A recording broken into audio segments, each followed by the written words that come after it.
Welcome back guys.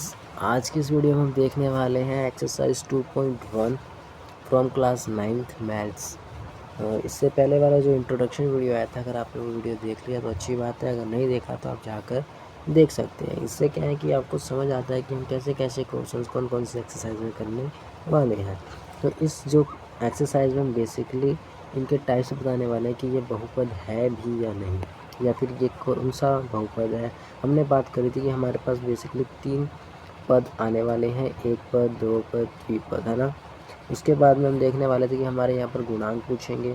गुणांक के बाद जो है हमारा इस क्वेश्चन के अंदर हमारा द्विघाती, त्रिघाती, रेखीय, इस प्रकार के क्वेश्चंस में इनको डिवाइड करना है। फिर उसके बाद में हम 2.2 पर चलेंगे।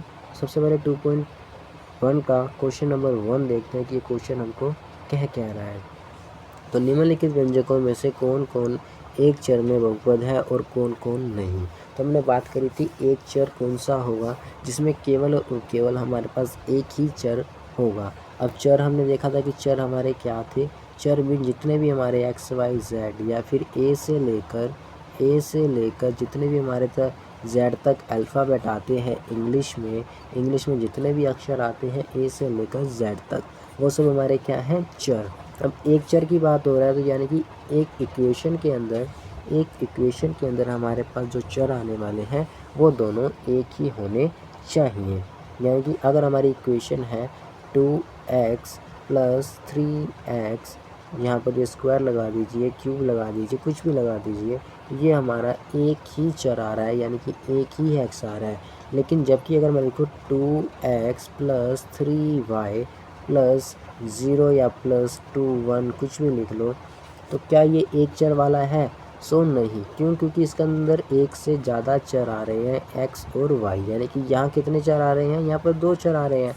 हमसे कितने चर वाला पूछा है? एक चर वाला बहुपद। सो उसी के आधार पर हम क्वेश्चन को सॉल्व करने वाले हैं। सबसे पहला इक्वेशन देखिए कि 4x² - 3x + 7, तो ये एक चर वाला है या नहीं। तो कारण भी वो साथ में बताने के लिए कह रहे हैं। सो ऐसे ही तुक्का नहीं मारना है, आपको पता होना चाहिए कि ये सच में एक चर वाला है या नहीं। सो ये एक चर वाला है। क्यों? क्योंकि इसके अंदर खाली और खाली एक x ही आ रहा है, चाहे वो x² है, लेकिन वो पावर के आधारित है, वो चर चेंज नहीं है, वो पावर चेंज है, यानी कि उसकी घात चेंज है, डिग्री चेंज है। हम चर की बात कर रहे थे, एक चर, तो यहाँ पर एक ही चर आ रहा है। सो ये है एक चर वाला है। और एक चीज़ और बता दें, यदि किसी भी चर की, यानी कि वेरिएबल की पावर धनात्मक की जगह ऋणात्मक हो या फिर डेसिमल में, तो वो हमारा पहली बात तो एक बहुपद ही नहीं होगा। किसी भी वेरिएबल की पावर जो है मिनिमम एक तो होनी चाहिए, ठीक है, एक तो होनी चाहिए। या फिर हम क्या कह सकते हैं, पावर क्या हो, 0, लेकिन 0 से कम नहीं, 1/2 की फॉर्म में नहीं, -1 -2 की फॉर्म में नहीं, 0 हो सकती है, और 0 से ऊपर, यानी कि कुछ भी हमारी पूर्ण संख्या हो सकती है। अब पूर्ण संख्या क्या होती है चैप्टर नंबर 1 में देख चुके हैं। पूर्ण संख्या वह संख्या जो 0 से शुरुआत होती है, जिनकी शुरुआत 0 से होती है, वो सब हमारे क्या होते हैं, पूर्ण संख्या। सो सेकंड इक्वेशन में देखिए कि सेकंड इक्वेशन कह रहा है y² + √2, तो क्या ये एक चर वाला बहुपद है? जी हाँ, इसमें भी हमारे पास केवल और केवल एक ही चर है, y। अब यहाँ पर देखिए, क्या ये एक चर वाला बहुपद है? यहाँ पर चर तो आपको दिख रहा होगा कि एक खाली टी रिपीट हो रहा है, लेकिन ये अंडर रूट में है। जब अंडर रूट में मतलब ये 1/2 है इसकी पावर। सो ये करेक्ट आंसर नहीं है। तो ये एक चर वाला बहुपद नहीं है, क्योंकि इसकी पावर क्या है, 1/2। इसकी जो घात है, इसकी जो डिग्री है, वह एक पूर्ण संख्या या फिर एक पॉजिटिव नंबर नहीं है। उसके बाद इसको देखिए, 4 को तो ये कह रहा है y + 2/y, क्या ये एक चर वाला बहुपद है? आपको देखने में तो लगेगा कि ये है, लेकिन ये भी नहीं है। तो ये भी हम चैप्टर नंबर 1 में देख चुके हैं पूर्णांकों में, कि यदि कोई भी संख्या नीचे है और उसकी पावर 1 है, उसकी पावर प्लस का 1 है तो वो ऊपर जाकर क्या हो जाएगी, माइनस की 1 उसकी पावर हो जाएगी। लेकिन यदि वो डिनोमीटर में है और उसकी पावर माइनस में है तो उसकी पावर ऊपर जाकर प्लस की हो जाएगी।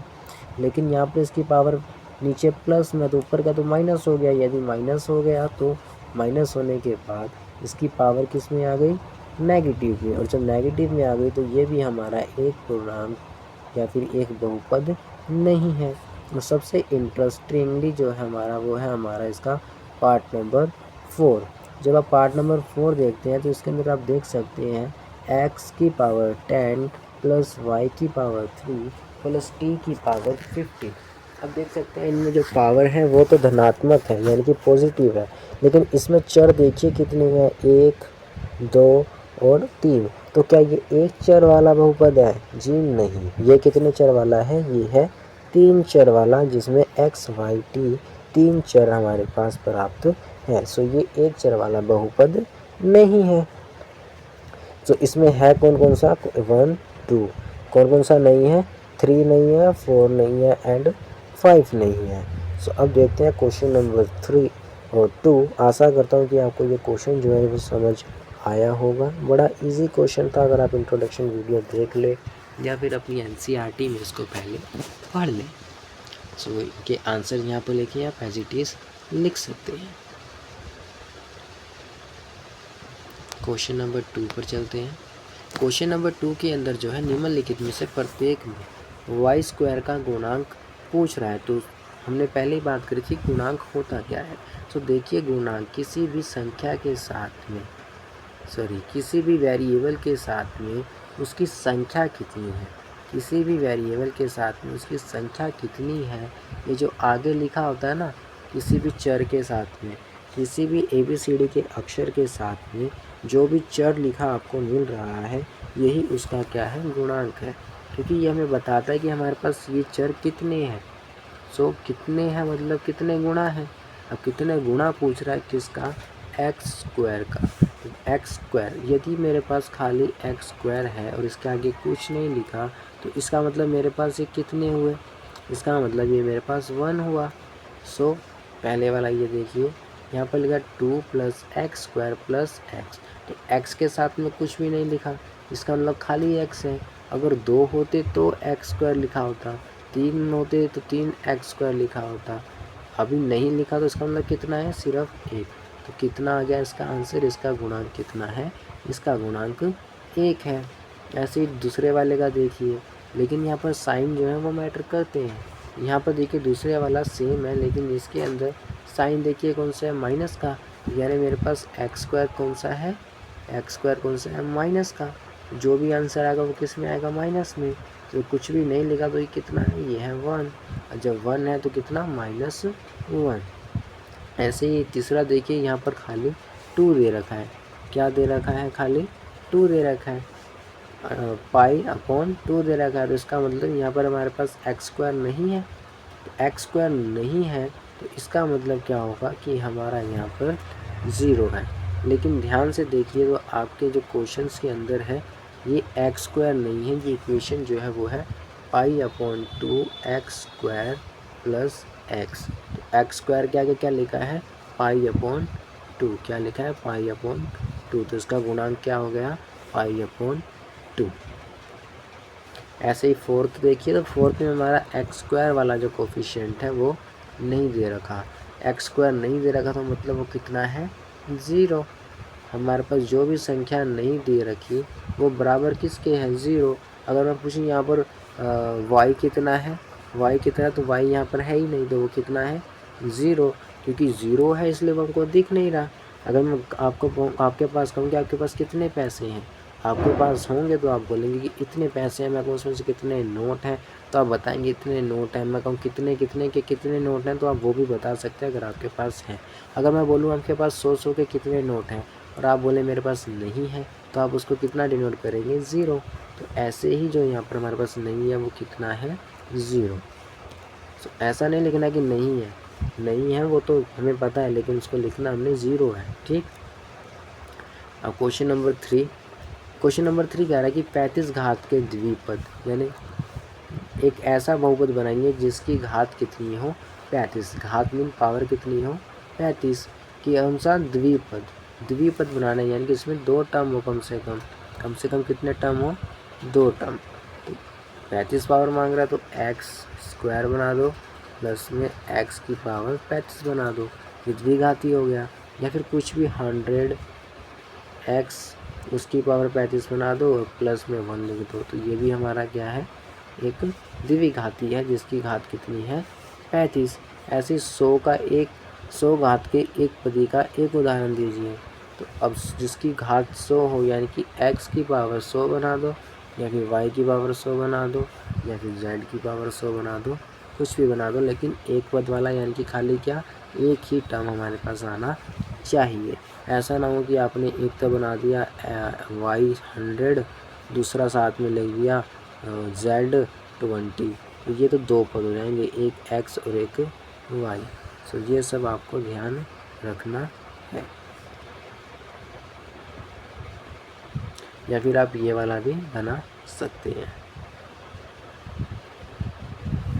निम्नलिखित बहुपदों में से प्रत्येक बहुपद की घात ज्ञात करनी है। तो मैंने आपको इंट्रोडक्शन में बताया था कि हमसे घात पूछने वाले क्वेश्चन जो है डायरेक्ट क्वेश्चन पेपर पर पूछ लिए जाते हैं कि इसकी घात कितनी है। अब घात देखिए, यहाँ पर 3 भी लिखी है, 2 भी लिखी है, 1 भी लिखी है, यहाँ पर 2 भी लिखी है, यहाँ पर 1 लिखी है और यहाँ पर कुछ भी नहीं लिखी। तो यहाँ पर हमने ये देखना है कि सबसे हाईएस्ट पावर क्या है, सबसे हाईएस्ट यानी कि सबसे उत्तम घात इसमें क्या लिखी है, हम उसको ही डिनोट करेंगे। ऐसा नहीं कि यहाँ पर 3 लिखा है लेकिन हम 3 की जगह यहाँ पर 1 लिख दें, ये गलत हो जाएगा। तो हम लिखेंगे क्वेश्चन नंबर 1 का आंसर त्रिघातीय बहुपद है ना, या फिर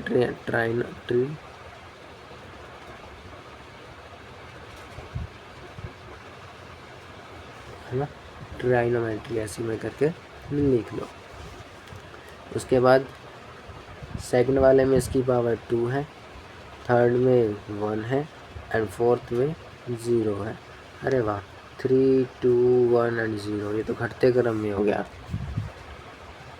फनी देखिए यहाँ पर भी आपको बता रहा है अधिकतम घात लिखनी है, इसमें भी अधिकतम घात, इसमें भी अधिकतम घात और इसमें भी अधिकतम घात बतानी है। क्यों? क्योंकि इसमें हमारे पास x था ही नहीं कुछ, जब x नहीं है तो उसका बहुपद कितना होगा 0, इसलिए 4 में हमारी घात कितनी आई 0। घात तो उसी से बताएंगे ना, किसी जो वेरिएबल के साथ में है, उसके साथ वेरिएबल ही नहीं है तो मतलब वेरिएबल की घात कितनी है ये 0, इसीलिए इसकी घात जो है वो है 0। अब क्वेश्चन नंबर 5 देखिए, बताइए निम्नलिखित में से बहुपद में कौन कौन बहुपद रेखीय है। हमने बात करी थी रेखीय बहुपद कौन से होते हैं, द्विघाती कौन से होते हैं, त्रिघाती कौन से होते हैं। रेखीय बहुपद वो होते हैं जिनकी पावर हो 1, द्विघाती बहुपद जिनकी पावर हो 2, त्रिघाती बहुपद जिनकी पावर हो 3। देखिए यहाँ पर पहले वाले की पावर कितनी है, पहले वाले की पावर है 2, तो ये कौन सा हो गया हमारा, ये हो गया हमारा द्विघाती। तो इस क्वेश्चन का आंसर कैसे देना है एक बार वो देख लीजिए पहले। तो आप सॉल्यूशन लिखकर या फिर हिंदी में हल लिखेंगे, उसके बाद यहाँ पर आपने लिखना है क्या, रेखीय, उसके बाद जगह छोड़ देंगे 2-3 लाइनें, 1 2 3, उसके बाद लिखेंगे द्विघाती, फिर ऐसे लाइन खींचकर उसके बाद त्रिघाती, ठीक। और उसके बाद में आपने जो भी है यहाँ पर लिख देना है। तो यहाँ पर क्या है हमारा एक घाती कौन कौन सा है, देखिए एक घाती है फोर्थ वाला जो है वो क्या है, इसमें x की पावर कितनी है 1, यानी कि फोर्थ आप ऐसे लिख दें या फिर आप ऐसा लिख दें 1 प्लस x जो कि फोर्थ नंबर पर है, ऐसे करके लिख सकते हैं। अच्छा फर्स्ट क्या है हमारा, फर्स्ट में हाईएस्ट पावर कितनी है 2, तो 2 क्या है हमारा द्विघाती, तो यहाँ पर आ जाइए फर्स्ट। सेकंड वाला देखिए, सेकंड में क्या है ये पावर हाईएस्ट 3 है, तो ये आ गया हमारा त्रिघाती में। ऐसे में आपको फिर कोमा लगाकर फिर त्रिघाती कौन सा देखिए, फिर त्रिघाती आपका 7th, तो कैसे करेंगे, त्रिघाती यहाँ पर भी लिखा है आपने, त्रिघाती बराबर सेकंड और सेवन्थ, ऐसे में आप लिख सकते हैं इनके आंसर। हम चेक करते हैं, पहला क्या हमारा द्विघाती पहला क्या है द्विघाती, दूसरा क्या है त्रिघाती, तीसरा भी द्विघाती, चौथा जो है ये है रेखीय समीकरण, पांचवा भी रेखीय है, छठा द्विघातीय है और सातवां त्रिघाती है। ठीक, देख सकते हैं कि आंसर कैसे लिखना है आपने। आंसर आप ऐसे भी लिख सकते हैं कि अधिकतम घात 3 है, अंततः ये क्या है एक बहुपद त्रिघाती है, यह त्रिघाती बहुपद है, या फिर यह द्विघाती है, यह रेखीय है, ऐसे में कर लिख सकते हैं। तो एक्सरसाइज 2.1 में हमारे यही 3-5 क्वेश्चन थे जो हमने कवर अप कर लिए हैं, और अगली एक्सरसाइज के लिए अगली वीडियो पर चलते हैं।